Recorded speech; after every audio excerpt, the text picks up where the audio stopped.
आंखों में नींद भर जाए पर सोना नहीं है। आंखों में नींद भर जाए पर सोना नहीं है। ऐसा समय है मेरे दोस्त कुछ करने का, इसको खोना नहीं है। आप सभी का सुपर कंसेप्ट क्लासेस में स्वागत है और आप लोगों के लिए आ चुका है very very important subjective questions का वीडियो। देखो भाई, सब्जेक्टिव क्वेश्चंस है, वीडियो का लेंथ बड़ा होगा, लेकिन यहाँ पर मैं आपको जो भी चीज बताने वाला हूँ ना, आपको एक ही बार में समझ में आएगा। ये मेरा एकदम 100% गारंटी है, क्योंकि यहाँ पर एक भी किताबी भाषा नहीं है। मैंने जो भी आंसर को लिखा है एकदम अपने से एकदम अच्छे तरीके से लिखा है, ताकि आप लोगों को समझ में आए। एकदम देसी भाषा में अगर कहा जाए तो देसी भाषा में लिखा हुआ है। सबसे पहले यहाँ पर मैं आप लोगों को आपके इतिहास का जो आप लोगों का जो 2 चैप्टर है, सबसे पहले मैं आप लोगों को 2 चैप्टर का यहाँ पर बताऊंगा इस वीडियो में। वीडियो का लेंथ थोड़ा बड़ा होगा क्योंकि सब्जेक्टिव वाला है ना, इसीलिए। और इसके बाद जो भी आप लोगों का बच जाता है, एक एक करके धीरे धीरे धीरे धीरे हर एक चीज में आप लोगों का आज ही कंप्लीट करा दूंगा। तो आप लोगों का जो 2 चैप्टर है, एक का नाम हो गया ईंट मनके तथा अस्थियां हड़प्पा सभ्यता, यहाँ पर मैं आपको बता दूंगा ये एक चैप्टर। और जो हमारा दूसरा चैप्टर है राजा किसान और नगर, तो ये जो 2 चैप्टर है, ये 2 चैप्टर के बारे में यहाँ पर मैं आपको बताने वाला हूँ। तो आप लोग वीडियो पर कंप्लीट बने रहें। और अगर आप लोग हमारे चैनल पर पहली बार आए हैं तो चैनल को सब्सक्राइब करने के साथ साथ बेल का आइकन को प्रेस कर लीजिए। और अगर आप लोग इतिहास का कंप्लीट वीडियो देखना चाहते हैं, अभी तक मैंने जितना भी कराया, अगर आप लोग हर एक वीडियो को देखना चाहते हैं तो आप लोग इस वीडियो को डिस्क्रिप्शन बॉक्स में चले जाइए, वहां पर आप लोगों को लिंक मिलेगा और वहां पर जाकर आप लोग हर एक वीडियो को देख सकते हैं। तो चलिए शुरू करते हैं। और सबसे पहले हम लोग बात करते हैं ईंट मनके तथा अस्थियां वाला चैप्टर। ईंटे मनके तथा अस्थियां हड़प्पा सभ्यता के very very important subjective questions करने वाले हैं। देखिए, मैंने आप लोगों को इतिहास का कंप्लीट ऑब्जेक्टिव क्वेश्चंस करा दिया है। आप लोग हर एक वीडियो को देख लीजिए और साथ ही साथ आप लोग नोट्स से हर एक चीज को आप लोग पढ़ लीजिए। तो चलिए हम लोग देखते हैं आज की इस वीडियो में कंप्लीट सब्जेक्टिव क्वेश्चंस। और देखिए, यहाँ पर मैं आपको जितना करा रहा हूँ ना, काफी है, इससे बाहर आप लोगों का नहीं जाएगा। देखिए, कभी कभार क्या होता है कि जो क्वेश्चन होता है ना, क्वेश्चन को थोड़ा सा घुमा दिया जाता है, ठीक है, लेकिन जो चीज होता है ना, चीज वही रहता है, बस थोड़ा क्वेश्चन को घुमा दिया जाता है। तो आप लोग थोड़ा देख लीजिएगा और थोड़ा बहुत आप लोग अपने हिसाब से भी काम करने का कोशिश करिएगा। और यहाँ पर देखिए, जितने भी इंपॉर्टेंट क्वेश्चन है, मैंने हर एक क्वेश्चन को ले लिया है।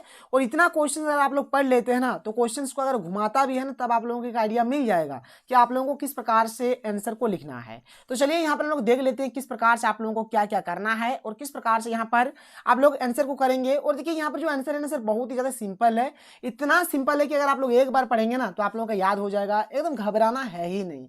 तो चलिए देख लेते हैं। और मैंने आप लोगों को पीडीएफ दे ही दिया है, आप लोग पीडीएफ से भी आप लोग नोट कर सकते हैं, पढ़ाई कर सकते हैं।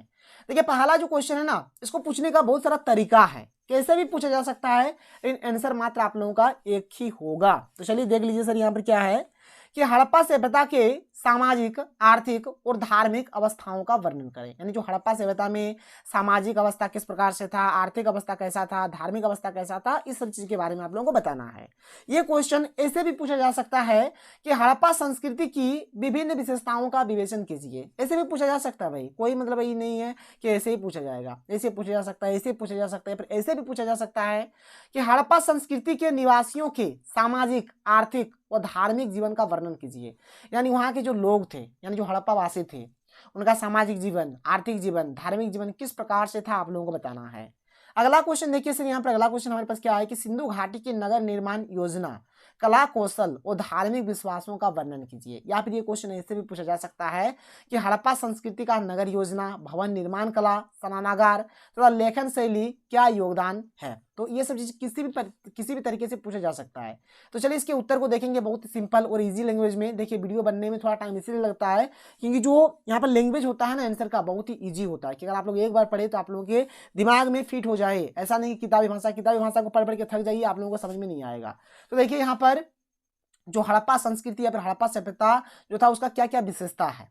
तो सबसे पहले हम लोग देखते हैं सामाजिक जीवन। तो पहला यहाँ पर है कि हड़प्पा सभ्यता के लोग शाकाहारी तथा मांसाहारी दोनों प्रकार का भोजन करते थे। यानी वे शाकाहारी भी थे और मांसाहारी भी थे, दोनों प्रकार के भोजन करते थे। लेकिन सर, मैंने आप लोगों को क्या बोला कि आपका एक बार में याद हो जाएगा, तो बिल्कुल हो गया ना कि हड़प्पा सभ्यता के लोग शाकाहारी और मांसाहारी दोनों प्रकार के थे, दोनों मतलब भोजन करते थे। अगला पॉइंट क्या है, देखिए जब हड़प्पा सभ्यता का जब खुदाई हुआ तो वहां पर सुई मिला, सुई, ठीक है। इससे ये पता चला कि जो हड़प्पा सभ्यता के जो लोग थे ना, उन लोग सिले वस्त्र, यानी ऐसा वस्त्र पहनते थे जो सिला हुआ रहता था, तो सिले वस्त्र पहनते थे। ये चीज वहां से पता चला। थर्ड पॉइंट क्या देखिए कि हड़प्पा सभ्यता के जो लोग थे ना, जो स्त्रियां थी वो जूड़ा बांधती थी। आप लोग देखे होंगे स्त्री लोग या फिर लड़की लोग क्या करती है, मतलब जो माथा में होता है ना, पीछे पीछे में एक गोल टाइप का बांध लेती है, तो ये जूड़ा बांधती थी। और जो पुरुष जो थे ना, पुरुष ये क्या करते थे, लंबे लंबे बाल रखते थे और दाढ़ी मूंछ भी रखते थे। और अभी तो भाई ट्रेंड सा चल रहा है दाढ़ी मूंछ रखने का, हर एक कोई अभी दाढ़ी मूंछ रखना पसंद करते हैं। आप साउथ का मूवी उठा के देख लीजिए, हर एक मूवी में हीरो जो हो रहे हैं दाढ़ी मूंछ रख रहे हैं। तो यहाँ पर वही कहानी कि हड़प्पा सभ्यता जो स्त्रियां थी वो जूड़ा बांधती थी और पुरुष लोग लंबे लंबे बाल और दाढ़ी मूंछ रखते थे। अगला क्या है कि इस सभ्यता के लोग आभूषणों के शौकीन थे। ठीक है, यहाँ पर थे लिख लीजिएगा, थे थोड़ा छूट गया है।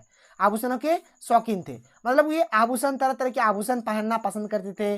जैसे कान का आभूषण हो गया, नाक का हो गया, कमर का हो गया, ये सब चीज मतलब पहनते थे उन लोग। ठीक है, आगे चलिए, आगे देखिए अगला पॉइंट क्या है कि मोहनजोदड़ो की नारियां काजल पाउडर आदि का प्रयोग करती थी। मतलब जो मोहनजोदड़ो की जो मतलब नारियां जो थी या फिर लड़की लोग जो थी वे लोग काजल पाउडर का यूज करते थे।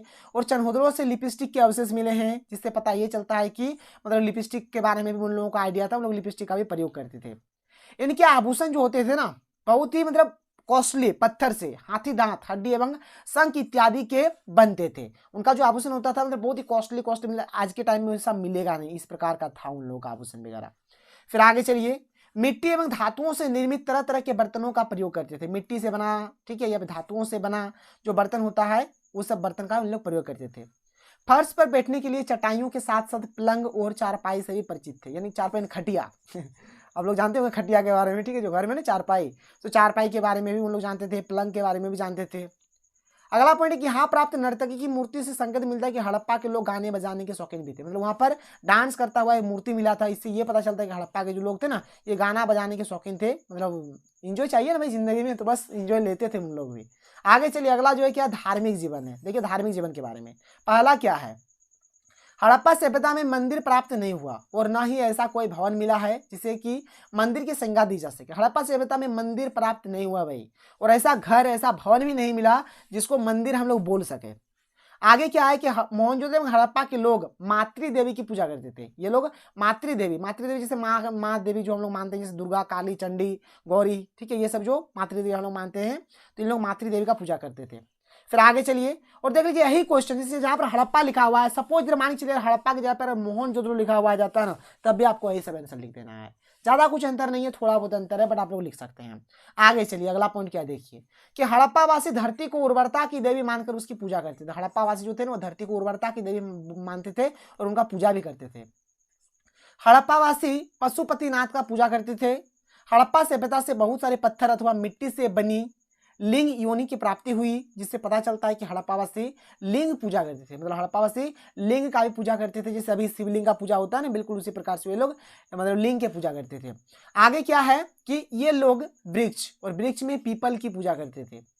कुबड़ वाला बैल को पूजते थे। ये लोग जो कुबड़ वाला एक बैल था, बैल को भी पूजा करते थे। ये सब चीज याद रखिएगा। आगे चलिए, 8 नंबर क्या है कि नाग पूजा के संकेत मिले हैं। ठीक है, नाग पूजा के भी संकेत मिले हैं। बड़ी संख्या में प्राप्त ताबीज संकेत देते हैं कि ये लोग तंत्र मंत्र में भी विश्वास करते थे। मतलब वहां से बहुत अधिक मात्रा में ताबीज वगैरह मिला, जिससे ये पता चलता है कि हड़प्पावासी जो थे, हड़प्पा के जो लोग थे, वे लोग तंत्र मंत्र में भी विश्वास रखते थे।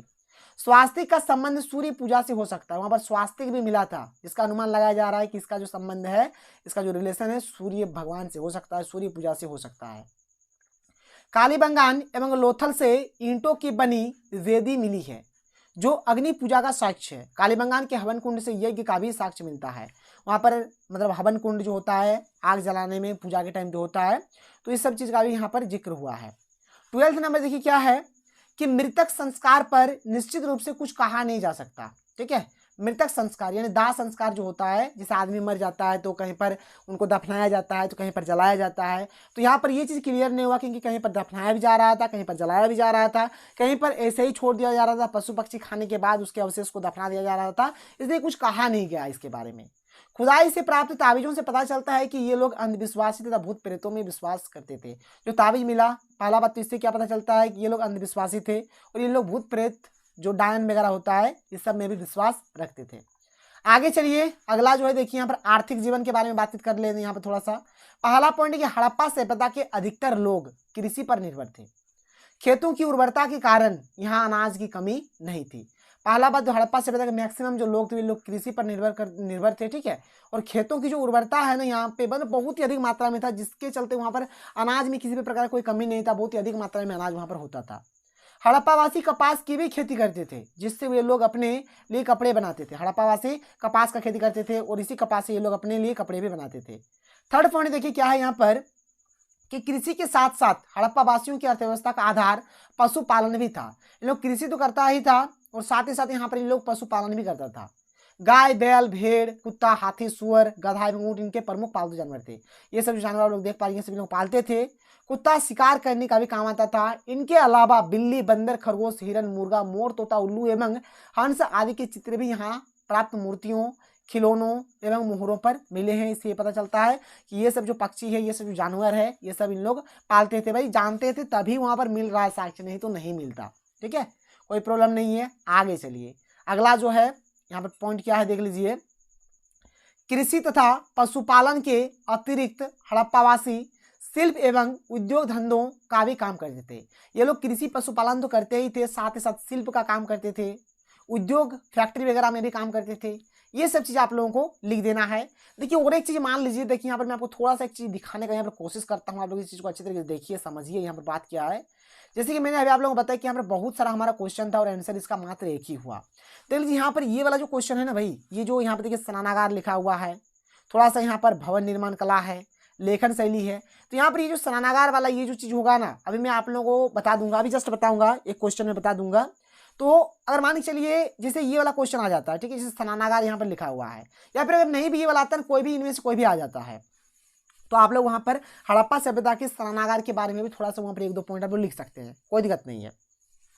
तो आप लोग इस चीज़ को कर लीजिएगा। अभी मैं आपको स्नानागार के बारे में अच्छे तरीके से बता दूंगा। देखिए लिखने का तरीका थोड़ा बहुत आपको भी सीखना चाहिए, प्रैक्टिस करिए। जब तक प्रैक्टिस नहीं करिएगा भाई कुछ नहीं होने वाला है।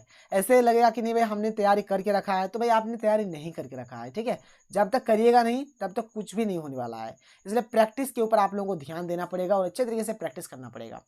अगला जो पॉइंट है भाई क्या है, देखिए यहाँ पर क्वेश्चन नंबर 2, यहाँ पर जो क्वेश्चन है क्या है देख लीजिए, कि सिंधु घाटी सभ्यता में प्रचलित धार्मिक अनुष्ठानों के संकेत पर प्रकाश डालें। जो धार्मिक अनुष्ठान थे भाई, एक्चुअली में बोला जाए धार्मिक जीवन जो था, अभी मैंने आप लोगों को जो बताया धार्मिक जीवन में, वही सारे पॉइंट्स को आप लोगों को लिख देना है। पहला पॉइंट यही मैंने आप लोगों को बताया कि वहाँ पर मंदिर नहीं मिला था और मंदिर जैसा कोई भवन भी नहीं मिला। फिर ये लोग मातृदेवी की पूजा क्या करते थे, ये भी मैंने आप लोगों को बताया। उर्वरता का, धरती की उर्वरता की देवी मान के पूजा करते थे। हड़प्पावासी पशुपतिनाथ का भी पूजा करते थे। जो अभी मैंने आप लोगों को बताया बस वही सब चीज़ यहाँ पर लिखा गया है, आप लोग देख लीजिए, कुछ भी अलग नहीं है। जो अभी मैंने आप लोगों को बताया ना फर्स्ट वाला क्वेश्चन में, बिल्कुल यही है, देख लीजिए अच्छी तरीके से, कोई दिक्कत नहीं, आप लोग कर सकते हैं। आगे चलिए, अगला जो क्वेश्चन है भाई देखिए यहाँ पर क्वेश्चन नंबर 3 हमारे पास क्या है, कि सिंधु घाटी सभ्यता एक शहरी सभ्यता थी कैसे। जो सिंधु घाटी सभ्यता है ना, ये एक शहरी सभ्यता या फिर एक नगरीय सभ्यता थी कैसे, आप लोगों को बताना है, आपको उल्लेख करना है। हड़प्पा सभ्यता के नगर निर्माण योजना पर प्रकाश डालें। ऐसे पूछा जाए क्वेश्चन, ऐसे पूछा जाए क्वेश्चन, दोनों का मतलब एक ही हुआ। मैंने आप लोगों को बोला ना भाई क्वेश्चन घुमाएगा इन लोग, ठीक है, क्वेश्चन हो ही रहेगा, आपको आंसर पता है लेकिन घुमाएगा, इसलिए आप लोगों को अच्छी तरीके से पढ़ लेना है। तो देखिए यहाँ पर सिंधु घाटी सभ्यता एक शहरी सभ्यता थी, इसका पता निम्नलिखित बातों से चलता है। क्या क्या है, पहला पॉइंट देखिए कि सिंधु घाटी सभ्यता या हड़प्पा सभ्यता में नगर की सड़कें एवं मकान सुनियोजित ढंग से बनाए गए थे। मकान बनाने के लिए पक्की ईंटों का प्रयोग किया गया था। मतलब वहां पर जो सड़क और जो मकान बनाया गया था एक सीक्वेंस में, एक अच्छे ढंग से बनाया गया था, और मकान बनाने के लिए पक्की ईंटों का प्रयोग किया गया था। ये हो गया पहला पॉइंट। दूसरा पॉइंट देखिए, सड़कों तथा गलियों को ग्रिड पद्धति, जिसको जालनुमा बोलेंगे, में बनाया गया था। सड़कें सीधी थी और एक दूसरे को समकोण पर काटती थी। जो सड़कें थी ना एकदम सीधी और ये 90 डिग्री पर ये काटती थी, इस प्रकार से बनाया गया था। अगला पॉइंट है कि नगरों के गंदे पानी को निकालने के लिए पक्की ढकी नालियों की व्यवस्था की गई थी। मतलब इस प्रकार से ढका हुआ नाली था, मतलब यहाँ पर एक जैसे होता है ना भाई सीमेंट वगैरह का कवर लगा देता है, और जब साफ करना होता है इसको हटाकर साफ कर लिया जाता है। विशेष अवसरों के लिए सार्वजनिक स्नानागार बनाए गए थे। जब सार्वजनिक काम कोई होगा तो उसके लिए स्नानागार भी बना दिया गया था। हड़प्पा सभ्यता के मकानों में सभी प्रकार की सुविधाएं थी। हर एक प्रकार का जो सुविधा होता है, हर एक प्रकार का सुविधा था इन लोगों का। हड़प्पा के दुर्ग में खाद्य भंडार गृह, महत्वपूर्ण कार्यशालाएं, धार्मिक इमारतें तथा जन इमारतें थी। इसीलिए इस प्रकार से यहाँ पर जो है हड़प्पा हमारा क्या है, एक नगरीय सभ्यता या फिर नगरीय योजना का निर्माण करता है। आगे चलिए अगला क्वेश्चन देख लीजिए। देखिए जैसे अभी मैंने आप लोगों को ऊपर वाला जो क्वेश्चन बताया बिल्कुल उसी से मिलता जुलता क्वेश्चन है, बस वहाँ पर हड़प्पा था, यहाँ पर मोहनजोदड़ो है। और आप चाहे तो पॉइंट सब जो वहाँ पर मैंने आप लोगों को बताया मैक्सिमम पॉइंट्स को आप लोग यहाँ पर लिख सकते हैं, कोई दिक्कत नहीं है। तो क्वेश्चन देखिए क्या, मोहनजोदड़ो की नगर निर्माण योजना की प्रमुख विशिष्टताओं का उल्लेख करें। वही चीज़ है भाई, वही चीज़ है, कुछ अंतर नहीं है, लगभग वैसे ही लिखना है। मोहनजोदड़ो की नगर निर्माण योजना की प्रमुख विशेषताएं निम्न प्रकार से। पहला है कि इनकी नगर योजना सुव्यवस्थित एवं वैज्ञानिक थी। आप चाहे तो उसमें भी ये चीज़ लिख सकते हैं, एक अच्छे ढंग से लिखा गया है, ठीक है, मतलब एक्चुअली एक अच्छे ढंग से बनाया गया था इसका योजना। मोहनजोदड़ो नगर लगभग 1 मील में फैला था। इसकी चारों ओर सुरक्षा हेतु 4 दीवारी का निर्माण किया गया था। ऐसी व्यवस्था हड़प्पा में भी थी। देखिए भाई आप लिख सकते हैं ना, ये जो चीज़ है आप हड़प्पा वाला में लिख सकते हैं, हड़प्पा वाला आप लोग मोहनजोदड़ो में लिख सकते हैं, कोई इशू नहीं है, आप कर सकते हैं। ऐसे ही आप लोगों को करना भी पड़ेगा। और देख लीजिए अभी मैंने आप लोगों को वहां पर जो बताया वही चीज यहाँ पर लिखा गया। सड़कों तथा गलियों को ग्रिड पद्धति जिसको जालनुमा बोलेंगे में बनाया गया था। सड़कें सीधी थी और एक दूसरे को संपूर्ण में काटती थी। मुख्य सड़क में क्या है, गलियां आकर मिलती थी। जो मेन रोड था ना, गली आकर टच कर जाता था ताकि लोगों को आने जाने में सुविधा हो, फटाफट गाड़ी उसको मिल जाए। सड़कों के दोनों ओर मकान बने होते थे, सड़कों के दोनों ओर मकान थे। सड़कों के किनारे वृक्ष रोपण भी किया जाता था, सड़क के किनारे किनारे पेड़ पौधा रोपा जाता था। सड़क के किनारे नालियों का निर्माण किया जाता था, यह नालियां ढकी हुई होती थी, जो मैंने आप लोगों को वहां बताया। प्रत्येक नाली एक दूसरे से जुड़ी रहती थे। इन नालियों से घरों का गंदा पानी शहर से बाहर निकाला जाता था। ये सब चीज आप लोग उसमें भी लिख सकते हैं। नालियों का निर्माण पत्थर, ईंटों एवं चूने के द्वारा किया जाता था। नगर में स्वास्थ्य एवं सफाई पर विशेष ध्यान दिया जाता था। नगर में का जो स्वास्थ्य है, जो सफाई है, ये सब चीज के ऊपर ध्यान दिया जाता था। मोहनजोदड़ो में सार्वजनिक प्रयोग के लिए विशाल माल गोदाम बनाए गए थे, और वहां पर एक विशाल बड़का सा माल गोदाम भी था। विशेष अवसरों के लिए सार्वजनिक स्नानागार बनाए गए थे। तो मैंने आप लोगों को बताया ना भाई, वहां पर जो आप लोगों को लिखना है आप यहाँ पर लिख सकते हैं। मतलब आप हड़प्पा वाला मोहनजोदड़ो में लिख सकते हैं, मोहनजोदड़ो वाला हड़प्पा में लिख सकते हैं, कोई इशू नहीं है। और जो मैं आपको स्नानागार वाला जो क्वेश्चन बताने वाला देख लीजिए, आ चुका है क्वेश्चन नंबर 5 कि मोहनजोदड़ो की विशाल स्नानागार के विषय में आप क्या जानते हैं। जो मोहनजोदड़ो का जो विशाल स्नानागार है उसके बारे में लिखना है। देखिए पहला पॉइंट क्या है कि मोहनजोदड़ो की प्रसिद्धि का एक बहुत बड़ा कारण उसका क्या है, विशाल स्नानागार है। विशाल स्नानागार के कारण भी मोहनजोदड़ो प्रसिद्ध है। इस विशाल स्नानागार का सार्वजनिक प्रयोग होता था, मतलब हर एक कोई यहाँ पर आकर प्रयोग कर सकता है। ऐसा अनुमान है कि वह स्नानागार, एक्चुअली स्नानागार में होता है तालाब, ठीक है, बड़का सा तालाब। वह स्नानागार धार्मिक अवसरों पर आम जनता के नहाने के प्रयोग में लाया जाता था। जब कोई सार्वजनिक काम होगा, कभी जब धार्मिक, जैसे कोई धर्म से रिलेटेड कोई मतलब आता है, जैसे मान के चलिए कोई पर्व आ गया, ठीक है, तो वहां पर हर एक कोई आदमी नहाएंगे, ये बात इसीलिए बनाया गया था। यह तालाब इतना मजबूत बना हुआ है कि हजारों वर्ष के बाद भी यह वैसे का वैसा ही बना हुआ है। इतना स्ट्रांग है कि अभी तक जैसा पहले था वैसे ही है। यह 39 फुट लंबा, 23 फुट चौड़ा और 8 फुट गहरा है। इस विशाल स्नानागार का जो जलाशय है दुर्ग के टीले में है। कहाँ है भाई, दुर्ग का जो टीला है उसका जलाशय वही है। स्नानागार के तल तक जाने के लिए उत्तरी और दक्षिणी भाग में सीढ़ियां बनी हुई थी। इस स्नानागार में गर्म पानी से नहाने की भी व्यवस्था थी। गर्म पानी से अगर आपको नहाना था, गर्म पानी से भी नहा सकते हैं। फिर आगे की, इस स्नानागार के 6 प्रवेश द्वार है, इसमें 6 द्वार था प्रवेश करने का। स्नानागार से पानी निकालने और पुनः पानी को भरने का प्रबंध भी किया गया था, मतलब पानी को निकालना, पानी को उसमें भरना, ये सब चीज का भी उसमें प्रबंध था। अब अगला जो क्वेश्चन है बहुत ज्यादा इंपॉर्टेंट है, अच्छे तरीके से देखिए समझिए, और बहुत ईजी तरीके से मैंने लिख दिया है इसके आंसर को। क्वेश्चन नंबर 6, हड़प्पा सभ्यता के पतन के कारणों पर प्रकाश डालेंगे। हड़प्पा सभ्यता जो पतन हुआ है, क्यों हुआ है, किस प्रकार से हुआ है, बताना है। तो हड़प्पा सभ्यता के पतन के निम्नलिखित कारण है। पहला देखिए बाढ़, मतलब हड़प्पा में बार बार बाढ़ आ जा रहा था। सिंधु सभ्यता के पतन का प्रमुख कारण बाढ़ ही माना जाता है। मार्शल के अनुसार मोहनजोदड़ो में 7 बार बाढ़ आई, क्योंकि इसकी खुदाई से इसके 7 स्तरों का पता चलता है। मतलब जब इसका खुदाई हुआ तो 7 लेयर्स वहां पर मिले, यानी कि 7 स्तर मिला। इससे पता चलता है कि वहां पर 7 बार बाढ़ आया था। महामारी भी इसका कारण है कि मलेरिया जैसी किसी महामारी से सिंधु सभ्यता की जनसंख्या नष्ट हो गई, महामारी के चलते भी हुआ था। जलवायु परिवर्तन, जंगलों की अत्यधिक कटाई के कारण जलवायु में परिवर्तन आया। राजस्थान के क्षेत्र में जहां पहले बहुत वर्षा होती थी वहां वर्षा कम होने लगी, अतः सभ्यता धीरे धीरे नष्ट हो गई। जलवायु परिवर्तन के कारण भी ये चीज हुआ। भूतात्विक परिवर्तन, अब ये भूतात्विक परिवर्तन क्या है देखिए, तो सिंधु सभ्यता के पतन में भूतात्विक परिवर्तनों को प्रमुख कारण मानते हैं। भूतात्विक परिवर्तनों के कारण नदियों के मार्ग बदल गए, जिससे लोगों में सिंचाई, पीने का पानी आदि का अभाव हो गया। इस कारण वे अपने स्थानों को छोड़कर दूसरे स्थानों को चले गए। ये जो भूतात्विक परिवर्तन हुआ इसमें क्या हुआ देखिए, जो नदी वगैरह जो है ना उसका जो डायरेक्शन है, जो मार्ग है वो बदल गया। इससे क्या हुआ, वहाँ पर सिंचाई के लिए पानी नहीं मिला, खेती नहीं हुआ, बहुत ही ज़्यादा अकाल सा पड़ गया, इसलिए जो लोग थे उस जगह को छोड़कर चले गए। संसाधनों का अत्यधिक उपभोग, हड़प्पावासी ने अपने संसाधनों का ज्यादा से ज्यादा उपयोग कर दिया, जिससे आगे आने वाली पीढ़ी के लिए संकट उत्पन्न हो गया। ठीक है। अदृश्य गाज के लिए, अभी अदृश्य गाज क्या है भाई, तो संदर्भ सभ्यता का विनाश पर्यावरण में अचानक होने वाले किसी भौतिक रासायनिक विस्फोट, जिसको हम लोग अदृश्य गाज बोलेंगे, के कारण भी हो सकता है। जैसे मान के चलिए भूकंप आ गया तो ये चीज हो सकता है।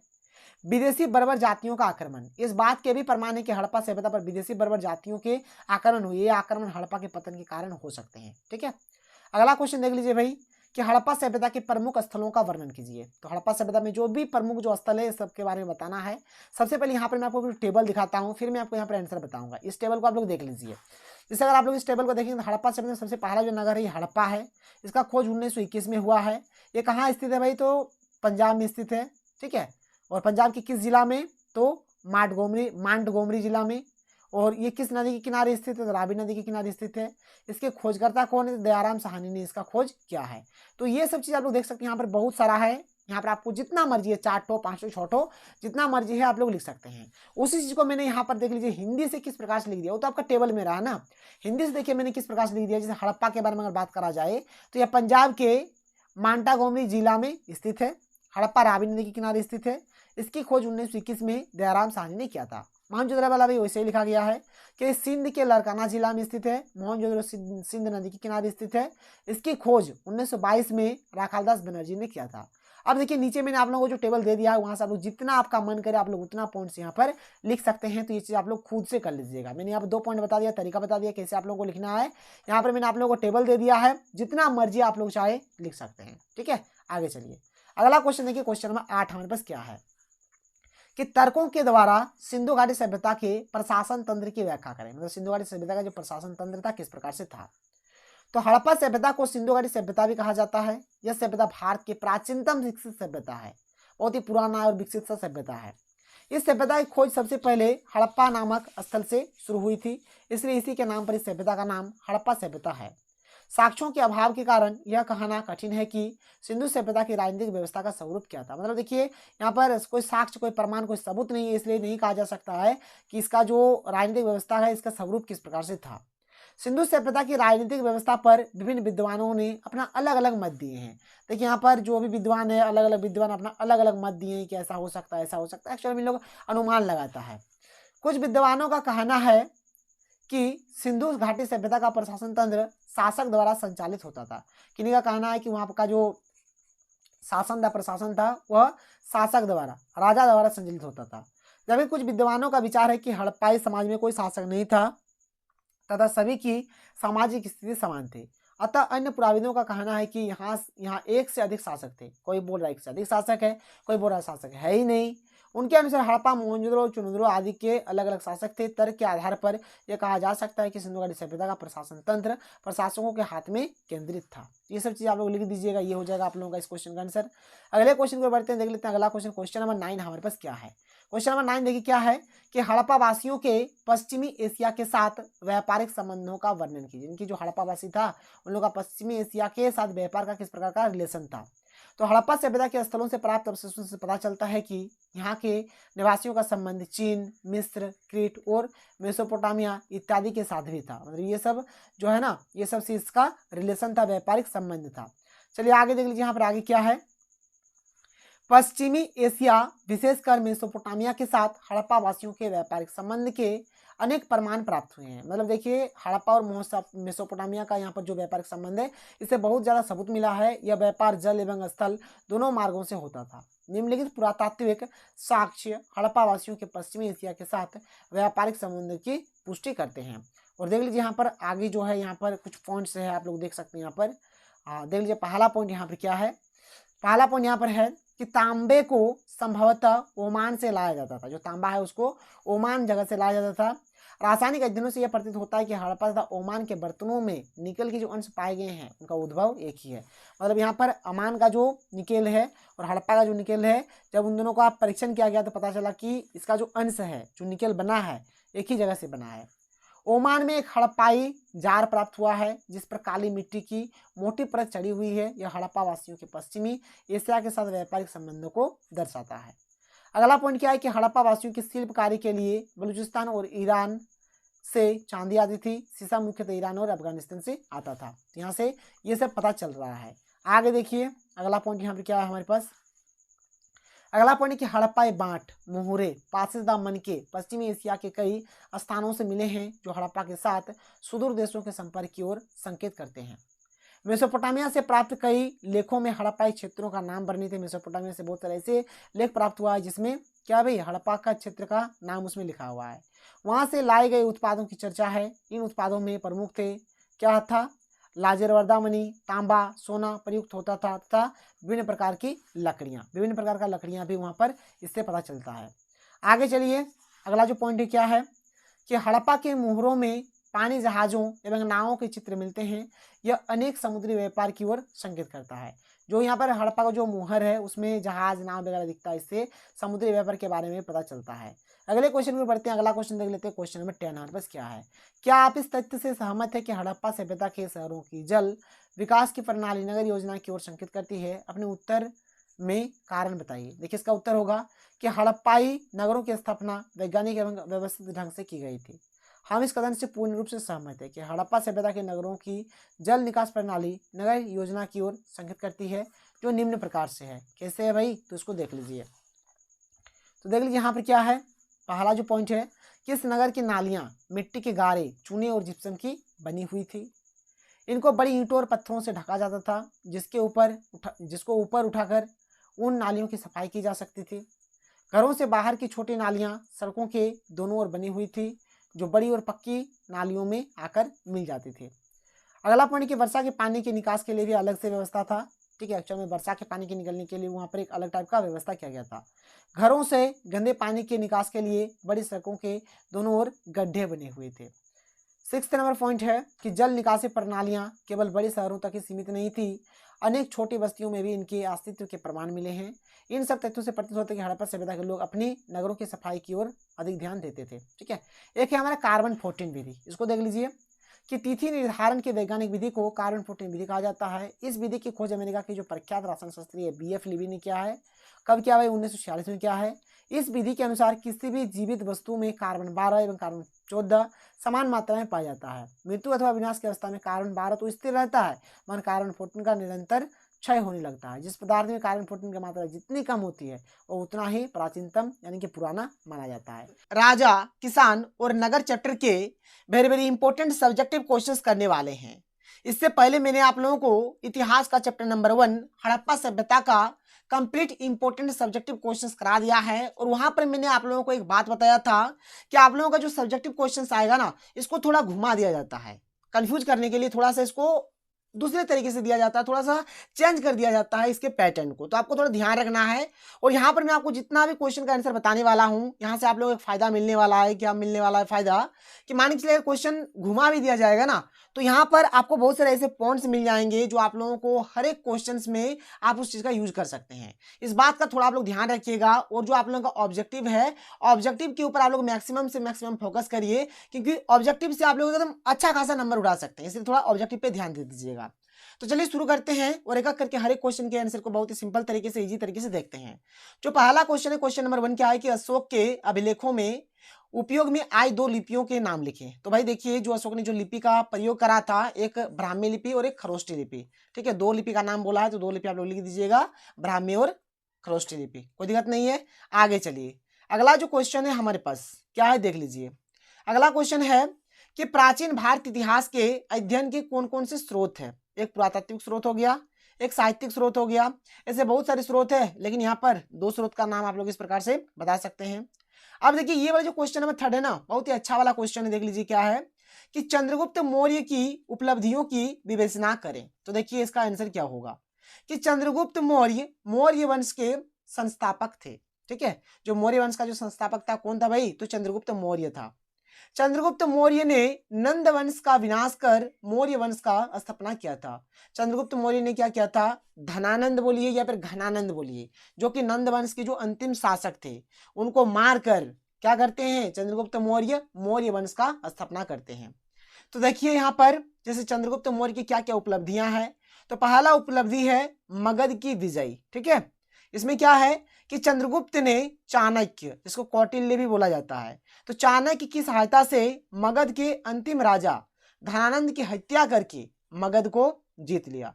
एक्चुअल में इसको मार दिया भाई, लड़ाई हुआ था, लड़ाई में इसको मार दिया और मगध को जीत लिया। ये हो गया इसका पहला उपलब्धि, यानी क्या हासिल किया है इसने। अगला है पंजाब की विजय।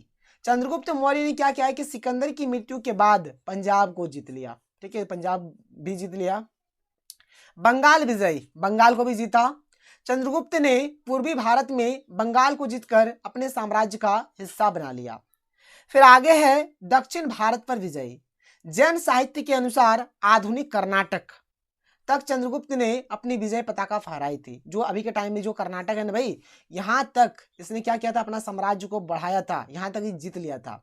आगे चलते हैं, आगे देखिए क्या है। इस प्रकार अपने कुशल सैन्य नेतृत्व से चंद्रगुप्त ने एक विशाल साम्राज्य की स्थापना की थी। इसका बहुत ही अच्छा सैन्य शक्ति था। इतना शक्तिशाली होते हुए भी चंद्रगुप्त मौर्य न ही अहंकारी थे और न ही निरंकुश थे। देख लीजिए, इतना शक्तिशाली, इतना पावरफुल था, लेकिन फिर भी उसमें घमंड नहीं था, किसी को बिना मतलब के तंग नहीं करता था, निरंकुश नहीं था। ठीक है, जनता का भलाई करते थे, वे हमेशा प्रजा के भलाई के लिए काम करते थे। चंद्रगुप्त हमेशा क्या है, जन, यहाँ पर नौ लिख दीजिएगा, ठीक है, थोड़ा मिसप्रिंट है, जन कल्याणकारी कार्यों पर ध्यान देता था। मतलब ऐसे काम क्या करते थे जिससे लोगों का कल्याण हो। यहाँ पर थोड़ा मिसप्रिंट है भाई, इसको सुधार लीजिएगा, ये जन है, जॉन नौ, ठीक है, जन कल्याणकारी। तो जन कल्याणकारी कार्यों पर ध्यान देता था जिससे राज्य के सभी प्रजा खुशी से रहे। ठीक है, मतलब एक्चुअल में उनका मकसद यही था कि भाई ऐसे ऐसे काम क्या करते थे हुए ताकि हर एक कोई खुशी से रहे, कोई दिक्कत किसी को भी कोई प्रॉब्लम ना हो। चंद्रगुप्त ने अपनी प्रजा के अच्छे स्वास्थ्य के लिए औषधालय बनवाए, नगरों के गांव की सफाई का प्रबंध करवाया, शिक्षा का विशेष ध्यान दिया। ठीक है, देखिए अच्छे स्वास्थ्य के लिए क्या किया भाई, हॉस्पिटल बनवा दिया जिसको औषधालय बोलेंगे, गांव की सफाई कराया, नगर का सफाई कराया, शिक्षा के ऊपर भी विशेष ध्यान दिया, स्कूल वगैरह बनवाया। अपने विशाल साम्राज्य की निगरानी के लिए चंद्रगुप्त के पास सुदृढ़ गुप्तचर विभाग था जिसमें गुप्तचर के रूप में स्त्रियां भी शामिल थी। माने इनका देखिए पहले के टाइम में गुप्तचर हुआ करता था। अब गुप्तचर किसी भी भेष, जैसे अभी के टाइम में सीआईडी का बात कर लीजिए ना, कि सीआईडी किसी भी भेष में कहीं पर भी जा सकता है, उसी प्रकार से ये सीआईडी लगा देता था, किसी भी भेष का हो सकता था। कुशल गुप्तचर क्या व्यवस्था से देश के हर कोने में होने वाली घटनाओं की जानकारी मिल जाती थी, जिससे किसी भी मतलब देश के किसी भी कोने में क्या घटना घट रहा है, हर एक चीज का जानकारी चंद्रगुप्त मौर्य को मिल जा रहा था। अधिकारियों पर निगरानी रखने तथा देश में शांति बनाए रखने के लिए गुप्तचरों का होना बहुत जरूरी था। गुप्तचर विभाग में स्त्रियां भी शामिल होती थी। गुप्तचर दूसरे देशों में भी भ्रमण करते थे, ये साधु के वेश में, भिक्षु के वेश में, भिक्षुनी के वेश में इत्यादि वेश में जहां तहां जाता था और चंद्रगुप्त मौर्य को सारी जानकारी देता था। भूमि, वन और खानों पर राज्य का अधिकार था। करों से प्राप्त आय से सिंचाई के लिए नहरें, कुएं, तालाब आदि की व्यवस्था होती थी। नहरों से प्राप्त जल के बदले किसान कर देते थे। देखिए यहाँ पर जो टैक्स दिया जाता था ना, चाहे किसान देते थे या फिर कोई जनता जो भी टैक्स देते थे, उस टैक्स से क्या करते थे, मतलब किसानों की सिंचाई के लिए नहरें बनवाना, कुआं का निर्माण कराना, तालाब बनवाना, ये सब काम क्या करते थे। और यहाँ पर जब पानी मिलता था किसानों को तो किसान भी खुशी खुशी यहाँ पर टैक्स यानी कि कर दिया करते थे, कोई दिक्कत नहीं है। आगे चलिए क्या है, आगे देख लीजिए। सड़कों के प्रबंध के लिए अलग विभाग था। सड़कों पर दूरी बताने के लिए मील के पत्थर लगे थे। जैसे मील का पत्थर भाई जैसे नहीं लगा रहता है, आप लोग देखेंगे रोड वगैरह जाते होंगे, इस प्रकार से पत्थर लगा रहता है। जैसे मान के चलिए यहाँ पर लिखा रहेगा धनबाद 10 किलोमीटर दूर, इस प्रकार से लिखा रहता है। ठीक है, सड़कों के किनारे वृक्ष थे, पानी पीने के लिए कुएं और धर्मशालाओं का निर्माण किया गया था। सड़कों की उत्तम व्यवस्था के कारण व्यापार में काफी उन्नति हुई। तो ये सब था भाई हमारा चंद्रगुप्त मौर्य का उपलब्धि। और ये सब जैसे मैंने यहाँ पर स्टार स्टार कर दिया है, आप चाहे थे यहाँ पर नंबर देके भी लिख सकते हैं, कोई प्रॉब्लम इश्यू नहीं है। आगे चलते हैं भाई, क्वेश्चन नंबर 4 देख लेते हैं क्या है कि अशोक ने धर्म प्रचार के लिए क्या क्या उपाय किए। या फिर ये क्वेश्चन ऐसे भी पूछा जा सकता है कि अशोक द्वारा बौद्ध धर्म के प्रचार प्रसार के लिए किए गए कार्यों का विवरण प्रस्तुत करें। यानी कि अशोक ने बौद्ध धर्म के प्रचार के लिए क्या क्या काम किए थे, इस सब के बारे में आपको यहाँ पर एक बताना है, पूरा विवरण देना है, क्या क्या था, कैसे किया था, हर एक चीज। अशोक ने धर्म प्रचार के लिए निम्नलिखित उपाय किए। क्या क्या उपाय किए हैं भाई, एक एक करके यहाँ पर हम लोग डिस्कस कर लेते हैं। ठीक है, सबसे पहला अशोक ने क्या क्या है। अशोक ने बौद्ध धर्म को राजधर्म घोषित कर दिया तथा उसने अपने प्रमुख व्यक्ति को इस धर्म के प्रचार प्रसार का आदेश दिया। सबसे पहले क्या किया, अशोक ने बौद्ध धर्म को राजधर्म बना दिया और जो धम्म था ना, धम्म का प्रचार प्रसार करने के लिए वो अपने प्रमुख व्यक्तियों को लगा दिया। अशोक ने पशुओं की हत्या एवं शिकार पर प्रतिबंध लगा दिया, बोला कि कोई भी पशु का हत्या या फिर शिकार नहीं कर सकता है। अशोक ने अधिकारियों को अच्छा व्यवहार करने के आदेश दिए तथा अशोक ने जनता से वैसा ही व्यवहार किया जैसा एक पिता अपने पुत्र पुत्री से करता है। अशोक सबको बोला कि सब कोई अच्छा व्यवहार करना, और अशोक भी जो जनता है, जो प्रजा है, उन लोगों से इस प्रकार का व्यवहार किया जिस प्रकार से एक पिता अपने पुत्र पुत्री के साथ व्यवहार करते हैं, बिल्कुल वैसे ही अशोक ने व्यवहार किया। आगे चलिए, आगे देख लीजिए क्या है। अगला पॉइंट है फोर्थ, अशोक ने धम्म की स्थापना की तथा धम्म की देखरेख और इसके नियम को लागू करवाने के लिए धम्म महामात्रों की नियुक्ति की। ठीक है, धम्म का तो स्थापना कर दिया और इसके नियम कानून के लिए धम्म महामात्रों को इसने नियुक्त कर दिया। विहार यात्रा के स्थान पर अशोक ने धम्म यात्रा का प्रतिपादन किया। पहले वो विहार यात्रा करते थे, लेकिन उसके बाद इन्होंने क्या किया, धम्म यात्रा किया। अशोक ने तीसरी बौद्ध संगति का आयोजन अपने राज्य की राजधानी में कराया। ठीक है, इसी के प्रचार प्रसार के लिए अशोक क्या करते हैं, जो तीसरा बौद्ध संगति होता है उसको अपने राजधानी में ही उसका आयोजन करवाता है। आगे चलिए, 7वें नंबर में क्या है देखिए कि अशोक ने अपने साम्राज्य में हजारों स्तंभ और शिलालेख बनाए जिस पर बौद्ध धर्म के सिद्धांत को खुदवाया। अशोक क्या करते हैं, अपने साम्राज्य में बहुत सारे स्तंभ बनाते हैं, शिलालेख बनाते हैं, और जिसमें जो बौद्ध धर्म का जो सिद्धांत है, ठीक है, जो धम्म का जो सिद्धांत है उसको उसमें लिखवा देते हैं।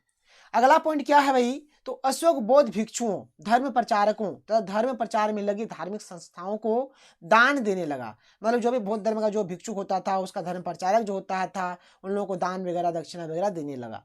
अशोक ने बौद्ध ग्रंथ का अनुवाद पाली भाषा में करवाया। जो बौद्ध ग्रंथ है उसका जो अनुवाद है पाली भाषा में अशोक करवाते हैं। धर्म प्रचार के लिए अशोक ने कई प्रकार के सामाजिक समारोह का आयोजन किया। देखिए, मतलब अशोक को लगा कि नहीं भाई, सामाजिक कार्यक्रम अगर करेंगे, सामाजिक समारोह अगर करेंगे तो धर्म का प्रचार होगा, बौद्ध धर्म का प्रचार होगा, इसलिए उन्होंने बहुत कई तरह के सामाजिक कार्यक्रम भी कराए। अशोक ने सड़कों किनारे कुएं खुदवाए, धर्मशालाएं बनवाए, मनुष्य और पशुओं के लिए अस्पताल की व्यवस्था की, अनेक दुर्लभ जड़ी बूटियों के पर्दे मंगवा कर लगवाए। इन कल्याणकारी कार्यों से लोगों का ध्यान धम्म की ओर आकृष्ट किया। मतलब इतना अच्छा अच्छा काम कर दिया जिससे सारा जो लोगों का जो ध्यान था अशोक की ओर चला गया, और अशोक का मेन मकसद था कि लोगों का जो ध्यान है वो धम्म की ओर जाए। और वास्तविकता अगर देखा जाए तो लोगों का जो ध्यान है पहले अशोक की ओर गया, फिर धम्म की ओर चला गया। बौद्ध धर्म के सिद्धांतों के अनुरूप अहिंसा अशोक के धर्म का मुख्य बिंदु था। उसने पशुओं की हिंसा अथवा हत्या के ऊपर कठोर दंड की व्यवस्था किया। तो इस प्रकार से आप लोगों को लिख देना है। जैसे कि मैं आपसे कह रहा हूं कि भाई देखिए, यहाँ पर ऐसा ही होगा कि एक चीज का जो आंसर मैं आपको यहाँ पर बता रहा हूँ, यहाँ से आपको बहुत सारा पॉइंट्स मिल रहा है। अगर क्वेश्चन अगर घुमा भी देता है तब आप लोग इसी सारे पॉइंट्स को लेकर आप उस क्वेश्चन का आंसर लिख सकते हैं। अगला क्वेश्चन नंबर 5 क्या है कि गुप्त काल के इतिहास के स्रोतों का वर्णन करें। यानी गुप्त काल का जो इतिहास है, कैसे पता चलेगा कि गुप्त काल का जो इतिहास था किस प्रकार से था, क्या क्या था, इसके स्रोत के बारे में कंप्लीट बताना है। गुप्त शासकों का इतिहास लिखने में सहायक स्रोतों का वर्णन करें। ये क्वेश्चन ऐसे भी पूछा जा सकता है, या फिर ये क्वेश्चन ऐसे पूछा जा सकता है कि गुप्तकालीन शासकों के इतिहास की पुनर्रचना में प्रयुक्त स्रोतों का संक्षेप में वर्णन करें। तो ये 3 प्रकार से ये क्वेश्चन पूछा जा सकता है, आप लोग देख लीजिए। ठीक है, और इसका आंसर हमारा एक ही होने वाला है। तो इसका आंसर होगा कि गुप्तकालीन इतिहास की जानकारी निम्न स्रोतों से प्राप्त होती है। पहला पॉइंट है कि विभिन्न ग्रंथों जैसे कि पुराण, कौमुदी, महोत्सव, रघुवंश काव्य, अभिज्ञान शाकुंतलम, मुद्रा राक्षस, कामसूत्र आदि से गुप्त काल के विषय में जानकारी मिलती है। ये सब जो ग्रंथ है भाई, अगर आप हर एक ग्रंथ को नहीं याद कर सकते हैं, कुछ कुछ को याद कर लीजिए, आप लोग लिख दीजिएगा परीक्षा में। तो ये सब ग्रंथ से मतलब गुप्तकालीन इतिहास के बारे में पता चलता है। जो विदेशी यात्रियों ने अपना जो वृत्तांत लिखा था, जैसे फाहियान, बेनसांग, अलबरूनी, ठीक है, ये सब का जो यात्रा वृत्तांत है, ये सबसे भी गुप्त काल का इतिहास के बारे में जानकारी मिलता है। बहुत सारे अभिलेख है जिसमें गुप्त काल का पता चलता है, जैसे समुद्रगुप्त के संबंध में प्रयाग से प्राप्त एरन अभिलेख है, चंद्रगुप्त के संबंध में महरौली और उदयगिरी गुहा के अभिलेख है। तो ये सबसे पता चलता है। गुप्तकालीन मुद्राओं से विभिन्न घटनाक्रमों तथा राजाओं के शासन अवधि के बारे में पता चलता है। गुप्त काल के बहुत सारे ऐसे मुद्रा है जिसमें डेट वगैरह लिखा हुआ है, ईयर वगैरह लिखा हुआ है, राजा का नाम वगैरह लिखा हुआ है, घटना लिखा हुआ है। तो इससे घटना और राजा का जो शासन अवधि है, डेट वगैरह है, ये सब के बारे में पता चलता है। अगला पॉइंट देखिए, गुप्तकालीन के कई मुहरे वैशाली से प्राप्त हुई है जिससे प्रांतीय व स्थानीय व्यवस्था के बारे में पता चलता है। देखिए, जो गुप्तकालीन जो मुहरे हैं, यहाँ से गुप्त काल के स्थानीय व्यवस्था, प्रांतीय व्यवस्था किस प्रकार से था, ये सब चीज के बारे में पता चलता है। गुप्तकालीन स्मारकों से धार्मिक और सामाजिक स्थिति का पता चलता है। इसमें हमारा भूमरा का शिव मंदिर है, तिगवा का विष्णु मंदिर है, फिर आगे चलिए नचना का पार्वती मंदिर, ठीक है, भीतरगांव का लाड़खाना मंदिर से धार्मिक स्थिति के बारे में पता चलता है। अजंता और बाघ की गुफाओं से गुप्तकालीन चित्रकला का पता चलता है। इस प्रकार गुप्तकालीन इतिहास के कई स्रोत, ठीक है, स्रोत थोड़ा यहाँ पर गलती है, कई स्रोत ऐसे लिखिएगा, कई स्रोत है जिससे प्रामाणिक जानकारियों प्राप्त होती है। तो ये सब चीज आप लोग लिख दीजिए सर, कोई दिक्कत नहीं है, बात समझ में आ रहा है। इस प्रकार क्या है, गुप्तकालीन इतिहास के कई स्रोत है जिससे प्रामाणिक जानकारियां प्राप्त होती है। चलिए आगे बढ़ते हैं, अगले क्वेश्चन को चलते हैं। अगला क्वेश्चन देख लेते हैं, क्वेश्चन नंबर 6। क्वेश्चन नंबर 6 हमारे पास क्या है कि मौर्य साम्राज्य के अध्ययन के प्रमुख स्रोत क्या है, उनका संक्षिप्त परिचय दे। मौर्य साम्राज्य के बारे में जो हमें पता चलता है, क्या क्या स्रोत से पता चलता है, बताना है। तो पहला है कौटिल्य का अर्थशास्त्र। यह पुस्तक कौटिल्य यानी कि चाणक्य के द्वारा लिखी गई है। ये जो कौटिल्य का अर्थशास्त्र है ये चाणक्य ने लिखा है, यानी कि कौटिल्य ने लिखा है। यह पुस्तक मौर्य काल के आर्थिक और राजनीतिक स्थिति के बारे में बताती है। ये जो पुस्तक है ना, ये मौर्य वंश का किस प्रकार से आर्थिक और राजनीतिक स्थिति था इसके बारे में बताता है। एक है हमारे पास मुद्रा राक्षस। यह पुस्तक गुप्त काल में दिशागदत्त द्वारा लिखी गई। यह पुस्तक बताती है कि किस तरह चंद्रगुप्त मौर्य ने चाणक्य की मदद से नंद वंश का नाश किया। यह मुद्रा राक्षस में पता चलता है। अगला पुस्तक है हमारे पास इंडिका, ठीक है, और ये जो इंडिका है इसका जो रचना है मेगास्थनीज ने किया था, याद रखिएगा। देखिए यहाँ पर लिखा हुआ है इंडिका मेगास्थनीज द्वारा लिखा गया था। मेगास्थनीज यूनान का एक राजदूत था जो चंद्रगुप्त मौर्य के दरबार में आया था। इंडिका में मौर्य वंश की शासन व्यवस्था, सामाजिक, राजनीतिक और आर्थिक व्यवस्था का महत्वपूर्ण विवरण मिलता है। इंडिका में एक्चुअल में मौर्य वंश का शासन व्यवस्था किस प्रकार से था, सामाजिक, राजनीतिक और आर्थिक व्यवस्था किस प्रकार से था, ये सब चीज के बारे में जानकारी मिलता है। अशोक के अभिलेख, शिलालेख, स्तंभलेख और गुहालेख से भी मौर्य वंश के इतिहास के बारे में पता चलता है। अशोक का जो भी अभिलेख है, शिलालेख है, स्तंभलेख है, गुहालेख है, ये सब में भी क्या होता है, मौर्य वंश के बारे में पता चलता है। अगला है पुराण। पुराणों से मौर्य राजाओं की सूची और कालक्रम का पता चलता है। जैन और बौद्ध साहित्य, जैन और बौद्ध दोनों धर्मों के साहित्य में तत्कालीन समाज, राजनीतिक आदि की जानकारी प्राप्त होती है। नोट करते चलिए भाई, आगे बढ़ते हैं अगले क्वेश्चन की ओर। क्वेश्चन नंबर 7 देख लेते हैं। क्वेश्चन नंबर 7 हमारे पास क्या है। तो क्वेश्चन नंबर 7 है कि उन कारणों का उल्लेख कीजिए जिनके कारण छठी शताब्दी ईसा पूर्व में मगध सबसे शक्तिशाली महाजनपद बन गया। ठीक है, यानी जो मगध जो शक्तिशाली महाजनपद बन गया था, इसी के बारे में यहाँ पर लिखना है। यह प्रश्न ऐसे भी पूछा जा सकता है कि छठी शताब्दी ईसा पूर्व से चौथी ईसा पूर्व तक साम्राज्यवादी शक्ति के रूप में मगध के विकास के विभिन्न कारणों का विवरण दें। तो चलिए देखते हैं भाई यहाँ पर इसका क्या क्या कारण है जिससे मगध इतना पावरफुल, इतना शक्तिशाली बन गया। देख लीजिए यहाँ पर पहला जो हमारे पास पॉइंट है क्या है कि मगध गंगा नदी के आसपास स्थित था, इसलिए यहाँ उपजाऊ भूमि की कमी नहीं थी, जिससे यहाँ कृषि बहुत ही अधिक मात्रा में होती थी। मगध जो था वह गंगा नदी के आसपास में स्थित था, और भाई गंगा नदी के आसपास में अगर कोई भी इलाका जो स्थित होता है ये बहुत ही उपजाऊ होता है। ठीक है, बहुत ही उपजाऊ होगा, मतलब उपजाऊ भूमि होगा इतना कि इसमें बहुत ही अधिक मात्रा में फसल वगैरह होगा। एक हो गया ये कारण। दूसरा देखिए, मगध में सघन वन होने के कारण उन वनों में हाथी जैसे जानवर रहते थे जो लड़ाई में काम आते थे तथा मकान और रथ इत्यादि बनाने के लिए लकड़ी भी उपलब्ध थी। मतलब वहाँ पर बहुत ही अधिक मात्रा में मगध में जंगल वगैरह थे जहाँ पर हाथी रहते थे, और हाथी को यहाँ पर हाथी जो था वो लड़ाई में काम आता था, और जो लकड़ी वगैरह था वो मकान और रथ बनाने में काम आता था। अगला देखिए आगे क्या, थर्ड पॉइंट, मगध में लोएस्क के खदान थे जिससे विभिन्न प्रकार के हथियार बनाए जाते थे। मगध में लोएस्क का खदान भी था जिससे क्या हो रहा था भाई, वहां पर बहुत ही विभिन्न प्रकार के हथियार बनाए जा रहे थे। मगध चारों ओर से पहाड़ों और नदियों से घिरा हुआ था जिससे मगध पर आक्रमण करना बहुत कठिन था। मगध जो था वो चारों ओर से पहाड़ों और नदियों से घिरा हुआ था, अगर कोई दुश्मन आता भी है उस पर आक्रमण करने के लिए तो बहुत ही मुश्किल था। मगध के शक्तिशाली होने के कारण कुशल शासक भी था। मगध में बहुत ही अच्छे अच्छे शासक राजा थे, इसलिए ये बहुत ही शक्तिशाली थे। मगध के लोग अपने राज्य का विस्तार करने के लिए अत्यधिक उत्साहित रहते थे। मगध के जो लोग थे, जो प्रजा थे, वे भी मतलब अपने राज्य का विस्तार करने के लिए कहीं अगर लड़ाई करने जाना है उन लोग भी फटाफट रेडी हो जाता था। अगला क्वेश्चन देखिए, क्वेश्चन 8 क्या है कि मौर्य नगर प्रशासन का एक विवरण प्रस्तुत करें। मौर्य नगर का प्रशासन व्यवस्था किस प्रकार से था, या फिर यही क्वेश्चन ऐसे पूछा जा सकता है कि मेगस्थनी ने पाटलिपुत्र के नगर प्रशासन का वर्णन किस प्रकार किया है। तो देखिए भाई यहाँ पर मौर्य वंश का जो यहाँ पर शासन प्रबंधन है इसको 4 पार्ट में बांटा गया है। पहला है केंद्रीय शासन, दूसरा है प्रांतीय शासन, तीसरा है नगर शासन और चौथा है ग्राम शासन। तो चलिए एक एक करके यहाँ पर हम लोग हर एक चीज को यहाँ पर देख लेते हैं। देखिए केंद्रीय शासन में क्या होता है भाई, तो यहाँ पर राजा जो होता है ना, राजा क्या होता है, सत्ता का केंद्र था, वह निरंकुश नहीं था, उस पर मंत्री परिषद का क्या था, अंकुश था। कौटिल्य के अनुसार राज्यों के 7 तत्व हैं, ठीक है, जिसको हम लोग सप्तांग सिद्धांत भी बोलते हैं। क्या क्या, राजा जो राजा ही बोलेंगे, मित्र को मित्र ही बोलेंगे, दुर्ग मतलब किला हो गया, अमात्य मतलब सचिव हो गया, जनपद मतलब क्षेत्र हो गया, कोष माने खजाना हो गया, और सेना मतलब सेना। तो कौटिल्य के अनुसार ये क्या भाई, 7 तत्व है, जिसको सप्तांग सिद्धांत भी बोला जाता है।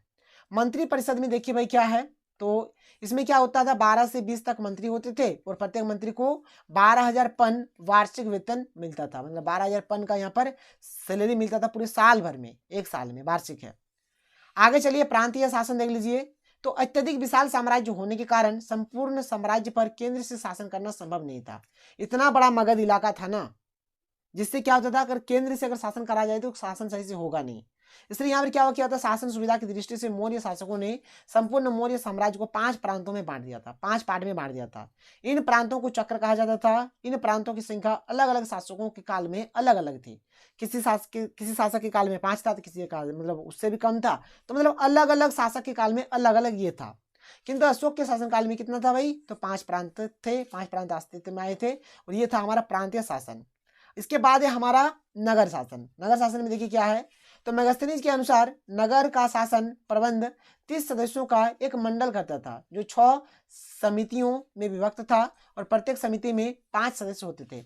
मतलब इसमें देखिए 6 तो यहाँ पर सेक्टर था, और हर एक सेक्टर में 5-5 करके था। कौन कौन सा सेक्टर था, कौन कौन सा समिति था, तो शिल्पकला समिति, वैदेशिक समिति, जनसंख्या समिति, वाणिज्य व्यवसाय समिति, वस्तु निरीक्षक समिति, और कर समिति। इतना सारा समिति था। आगे चलते हैं, 4th नंबर देख लेते हैं क्या भाई, तो ग्राम शासन। ग्राम शासन देखिए क्या है, शासन की सबसे छोटी इकाई ग्राम यानी कि गांव थे, जिनका शासन जो होता था, जो करता था, उसको क्या बोला जाता था, ग्रामीण बोला जाता था, या फिर ग्रामणी बोला जाता था। ग्रामीण गांव के प्रमुख व्यक्ति होते थे। ग्रामीण ग्रामवासियों द्वारा निर्वाचित होता था। ग्रामीण को ग्रामवासी ही चुनते थे। ग्राम की भूमि का प्रबंध और सिंचाई की व्यवस्था करना ग्रामणी या फिर ग्रामीण का प्रधान कर्तव्य था। मतलब वो गांव में सिंचाई का व्यवस्था करेगा, भूमि का प्रबंध करना इसका मेन काम था। ठीक है, फिर आगे देखिए सैन्य व्यवस्था देख लिया जाए तो सेना के 6 विभाग थे, पैदल सेना, अश्व सेना, हाथी सेना, रथ सेना, नौसेना एवं सैन्य यातायात विभाग। मौर्यों के पास एक विशाल सेना थी। राजा अपनी सेना का कमांडर इन चीफ होता था, और न्यायालय सम्राट न्याय का सर्वोच्च अधिकारी था। ठीक है, जो सम्राट था ना, सम्राट जो राजा था, वह न्याय का क्या था, सर्वोच्च अधिकारी था। ये चीज हो गया। आगे बढ़ते हैं, क्वेश्चन नंबर 9 देख लेते हैं क्या है। क्वेश्चन नंबर 9 है कि अभिलेख किसे कहते हैं, इनका क्या महत्व है। तो देखिए अभिलेख किसको बोला जाता था, तो किसी भी कठोर सतह पर, जैसे कि पत्थर हो या फिर धातु हो, उस पर उत्कीर्ण लेख को अभिलेख कहते हैं। उस पर जो भी चीज लिखा जाएगा उसको अभिलेख बोला जाएगा। अभिलेखों का अध्ययन जो होता है इसको एपिग्राफी बोला जाता है। अभिलेख का महत्व देख लीजिए क्या है। अभिलेख से हमें किसी भी देश का इतिहास वगैरह के बारे में पता चलता है। वही चीज है कि किसी भी देश के प्राचीन इतिहास की जानकारी के लिए विभिन्न प्रकार के स्रोतों की आवश्यकता होती है। इन स्रोतों में अभिलेखों का भी बहुत बड़ा महत्व है। अभिलेख लिखित रूप से प्राप्त प्राचीन काल की जानकारियों को कहा जाता है। ये लिखित जानकारियां हमें मुख्य रूप से शिलाओं, स्तंभों, भोजपत्रों, ताम्रपत्रों, मंदिरों की दीवारों, मूर्तियों आदि पर लिखे मिलते हैं। इन अभिलेखों का नाम भी उनके प्राप्ति स्थान के अनुसार रखे होते हैं।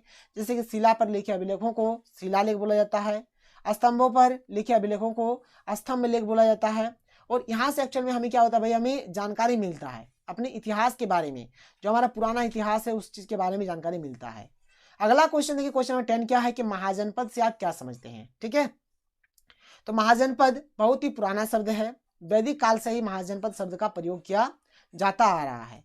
महाजनपद 2 शब्दों के मेल से बना है। एक तो आपका महा है जिसका मतलब बड़ा होता है, और दूसरा है जनपद जिसका मतलब होता है क्षेत्र। पुराने समय के भारत में राज्य या प्रशासनिक इकाइयों को महाजनपद कहा गया है। भारत में जो है ना भाई, राज्य या फिर जो प्रशासनिक इकाई था पुराने समय में, उसी को महाजनपद बोला जाता था। और उस टाइम कुल मिलाकर 16 महाजनपद थे, याद रखिएगा, टोटल 16 महाजनपद थे।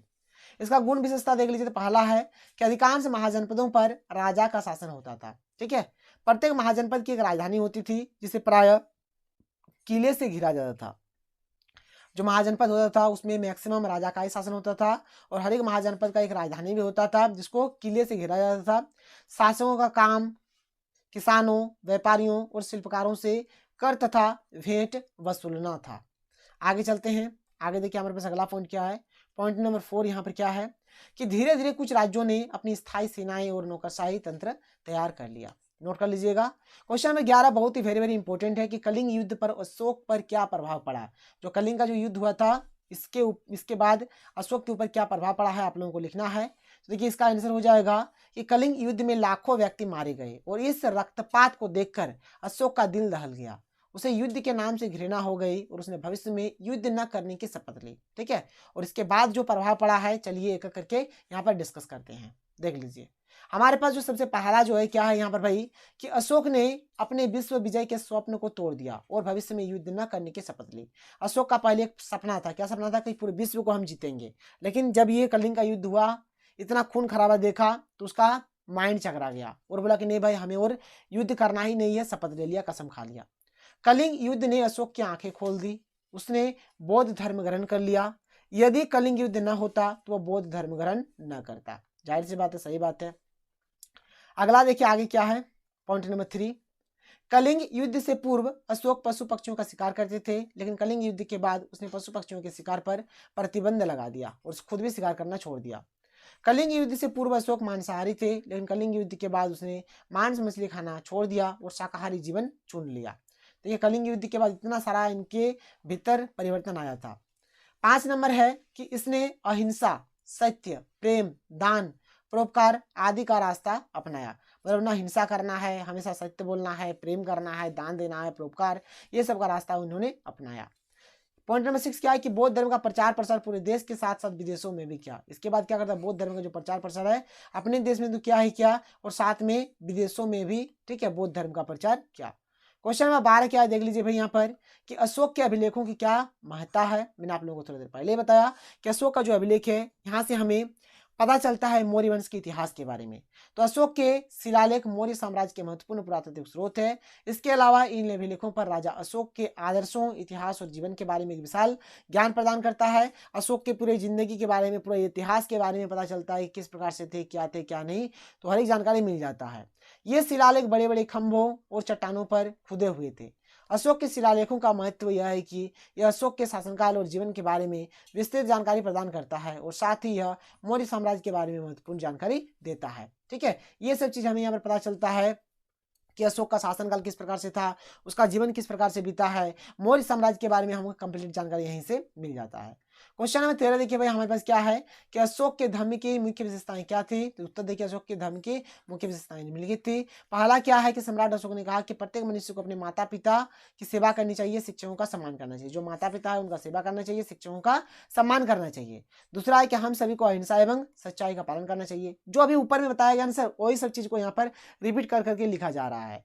उन्होंने सभी पशुवध और बलि पर प्रतिबंध लगा दिया, सदा सच बोलने के ऊपर जोर दिया, दूसरे धर्मों के प्रति सहिष्णुता रखने के ऊपर यहाँ पर जोर दिया जा रहा है। ठीक है, ये सब है। फिर आगे देखिए अगला जो है क्या है, सदाचार पूर्ण एवं नैतिक जीवन व्यतीत करने के लिए बोल रहा है, अपने वासनाओं पर नियंत्रण रखने के लिए बोल रहा है, सबके प्रति उदार एवं दयालु बनने के लिए बोल रहा है, दासों तथा नौकर चाकरों के प्रति दया का भाव रखने के लिए बोल रहा है। तो ये रहा हमारा आज का वीडियो। चलिए मिलते हैं अगले वीडियो में। थैंक यू, जय हिंद।